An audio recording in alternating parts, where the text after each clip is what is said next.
what the note is saying on the bottom of page 239 is this is very similar to that, isn't it? Uh-huh. What it's saying is you'll get a circle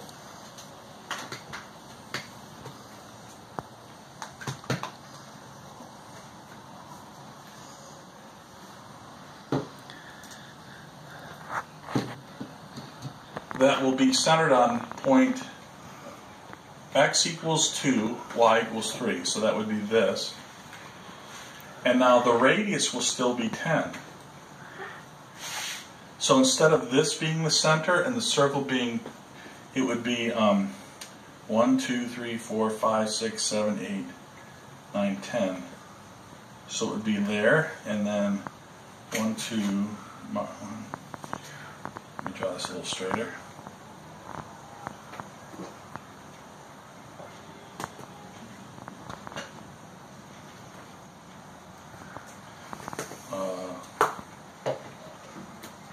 One, 2, 3, 4, 5, 6, 7,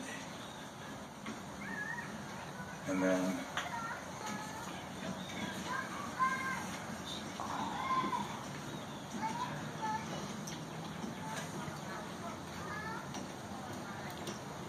so 1, 2, 3, 4, 5, 6, 7. And 1, 2, 3, 4, 7, 8, 9, 10. All right, I'm not going to take the time to graph it, but you would get a circle. Oops, it should have been here. I did that wrong. Radius is 10 units. This radius is 10 units. And any radius along here would be 10 units. But now the center of the circle is not at the origin. It's at point 2, 3. And remember, in an ordered pair, the first number is always the what value? X. And so, you see what I'm saying? Yeah. Okay? So on these, there's lots of different ones, but I want you to do, if it has 3, you only need to do 2 of them. If it only has 2, you have to do both.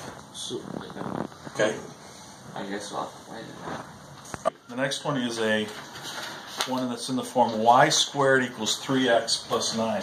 Or that's the example. Equals what? 3x plus 9. 3x plus 9. So again, I want to solve, I want the y to be the dependent variable, so I solve the equation for y. So how do I do it? Well, I take the square root of both sides, right? So y is equal to plus or minus the square root of 3x plus 9. Now again, can I put any value of x in that I want? No. No. It has to be above -3. Andrew's right. Do you see that? Yeah. If I put in -4, I would have 3 times -4 plus 9 and the square root. That'd be the square root of -12 plus 9, which is the square root of -3. That's an imaginary number. Alright? Can't graph that. You learn how to do this actually in higher level math, but not here. So the domain of my numbers is x has to be greater than or equal to -3. So -3 works, right? -3 times 3 is -9. -9 plus 9 is 0. So that would be equal to 0. Alright? So it turns out if I graph this, so again, let's pick values for x and get values for y. Alright, let's start with -3. We already know that that's equal to what? 0. 0, right? Then let's pick x equals -1. What do I get? I get 3 times -1 plus 9 plus or minus the square root of that, right?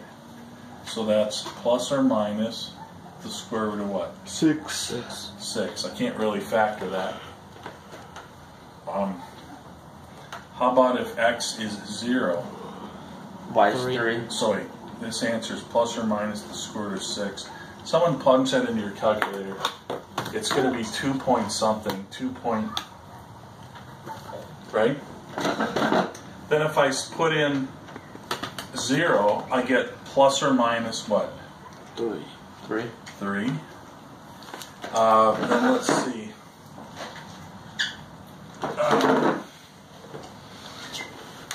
Trying to think of a nice round number here. How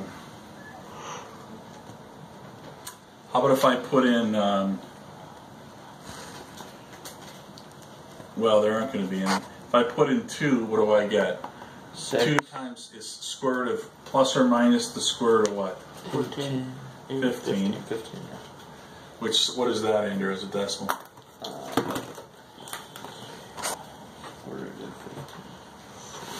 That is 3.87. Okay, plus or minus that. And so on, all right? So when I graph these now,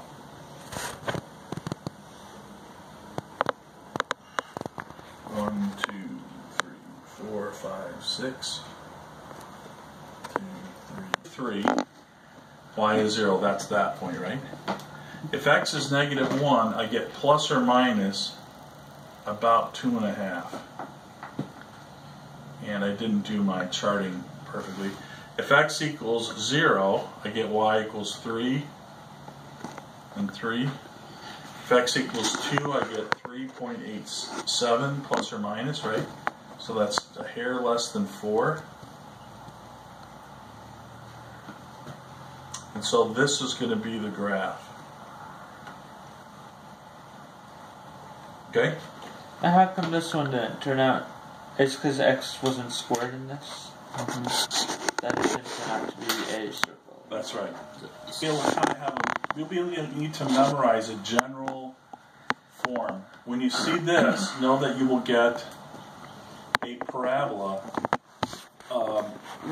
Most trinomials are actually parabolas, but what's the difference? Like if I had the formula y equals x squared plus 3x, no, y equals x squared plus 7x plus 12, I would also get a parabola, but how would it look? It would be shaped upward. It would look like this. Yeah, it would be horizontal or vertical. Right? Okay? So on this one, on page 240, you just need to do 1 and 2. You don't need to do 3. We'll save 3 for extra practice.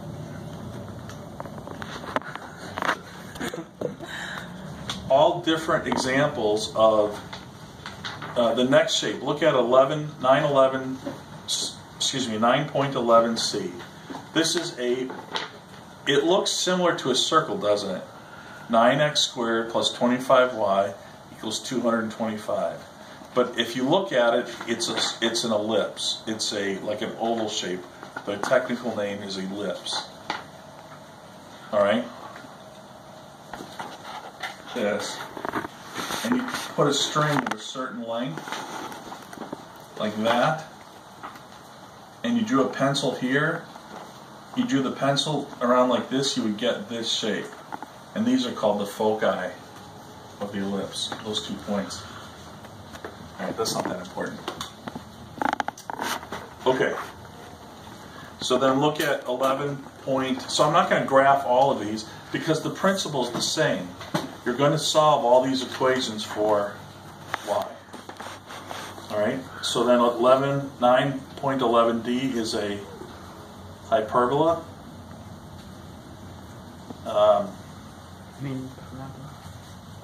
No, it's a hyperbola. Because there's 2 of them.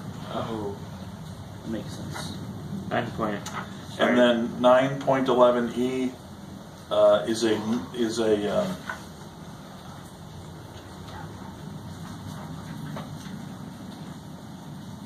is also called a hyperbola. So many hyperbolas. Okay, so